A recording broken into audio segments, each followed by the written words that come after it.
Welcome to Slingy's Daredevils, where we spotlight leaders who are elevating their community via tech. In today's episode, we are talking with Amber Fields and Jarvis Moore at Black UX Labs. How's y'all's week going?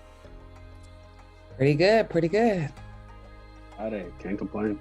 Yeah. Can't complain. So just to jump in really quick, I know what Black UX Labs is, but for our viewers that maybe don't know, can you briefly explain what Black UX Labs is and what y'all do? Yes, absolutely. So Black UX Labs is a community of Black UX talent, Black and multicultural UX talent.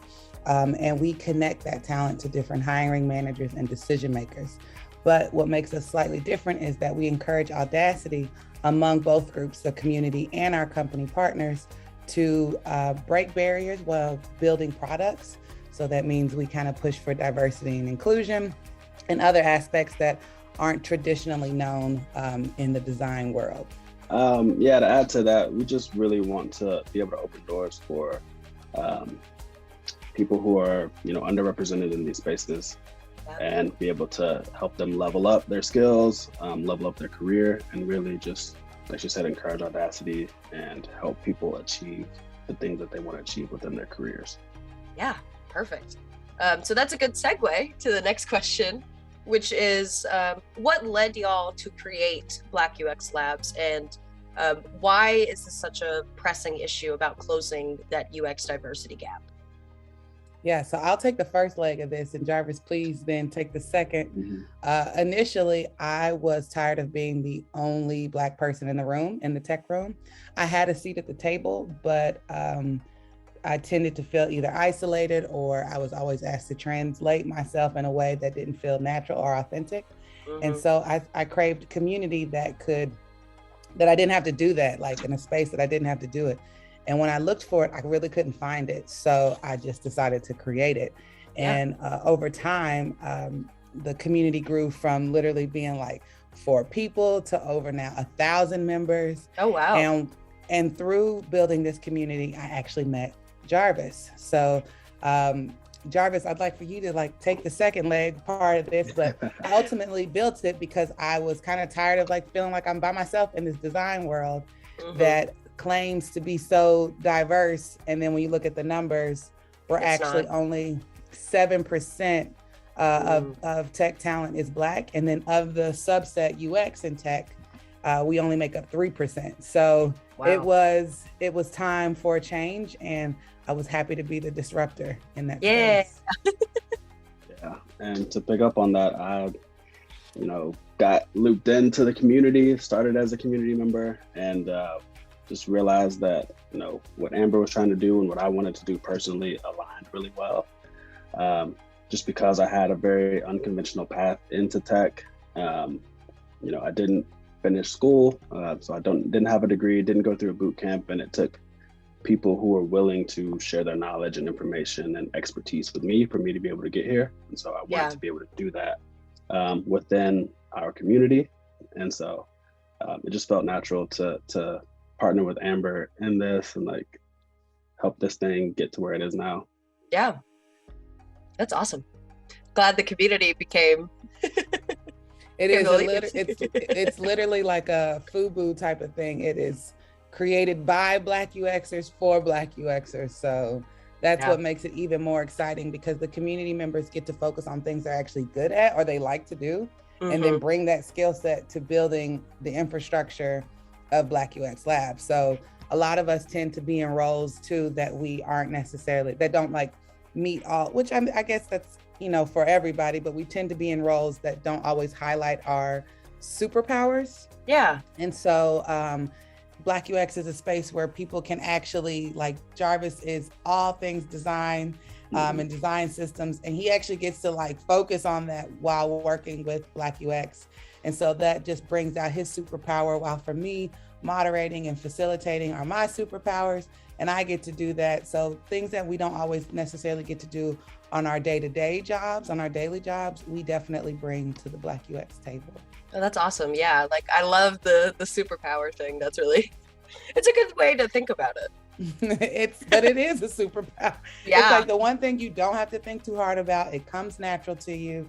But at times we just don't actually get to showcase that at work, because our job description morphs from where we started in the interview process to what we actually end up doing a year in, or even 6 months in. And you're like, I don't remember actually saying I was going to do that. Yeah. But then you just end up doing it. And so it is what it is. And so Black UX, it on top of helping people level up, I think it also helps those who are building it level up, because we're learning, like, I actually am pretty good at this. I probably should have paid more attention to this a while ago. Yeah. I was gonna say the superpower aspect too is like using good to like help this community is also a good aspect of it. So next question, how does Black UX Labs use tech to support closing the UX diversity gap?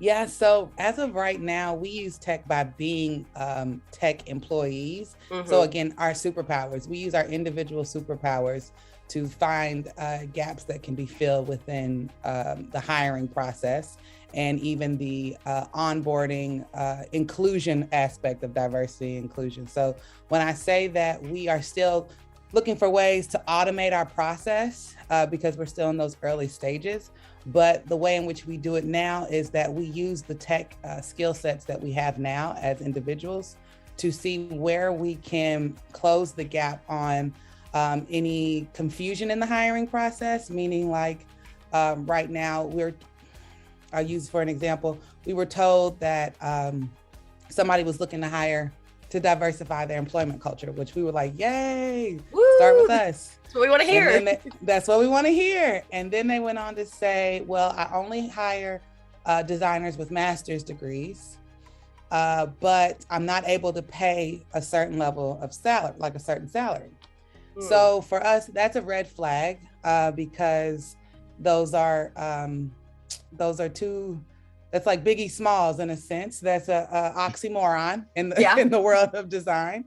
And so what we have done is used our skill sets of automation, building out algorithms to actually identify where those gaps are in like job descriptions and talent requests, so that we can have more of a seamless, standardized process for saying, if you do want somebody with a master's degree, which really what you're asking for is a certain level of experience, and maybe even certain skill sets, we have now the capabilities to show certain talent profiles that meet that without it necessarily being in like congruent or alignment with necessarily a master's degree. So again, just like Jarvis said, we're both unconventional UXers.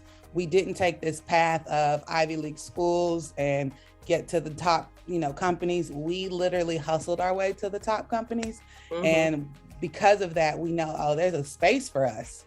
So we started taking what was standard and just busting that bad boy up and saying, what you're asking for is a certain algorithm that you guys haven't necessarily considered.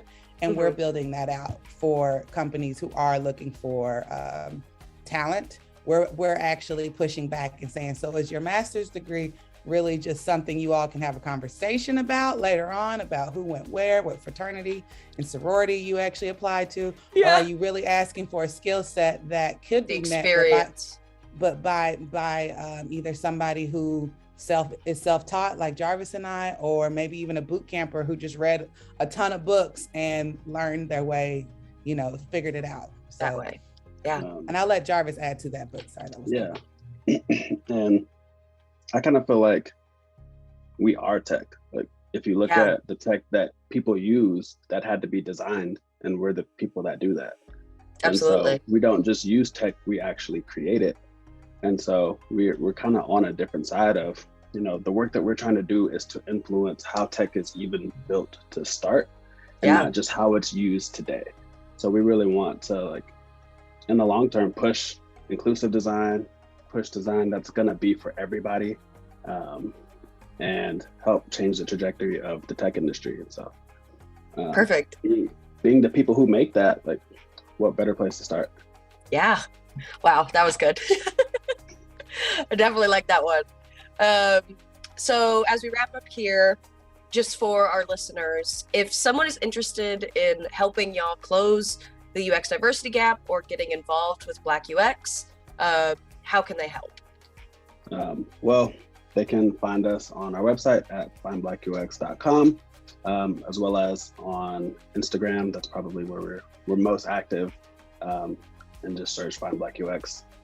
But really, anybody who wants to contribute, be involved, to provide mentorship, to provide support, we are 100% open to all of that.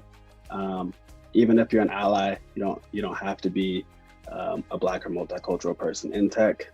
As long as you're willing to help out, you're willing to support, we're willing to help. Perfect.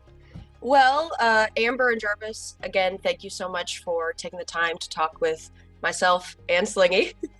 And thank you to everybody for watching this episode. I think a good thing to comment below is, what is your superpower? I thought that was fun. So everyone comment below what you think your superpower is. And if you liked it, make sure you share it. Have a great one, everybody, and we'll talk later. Thank you.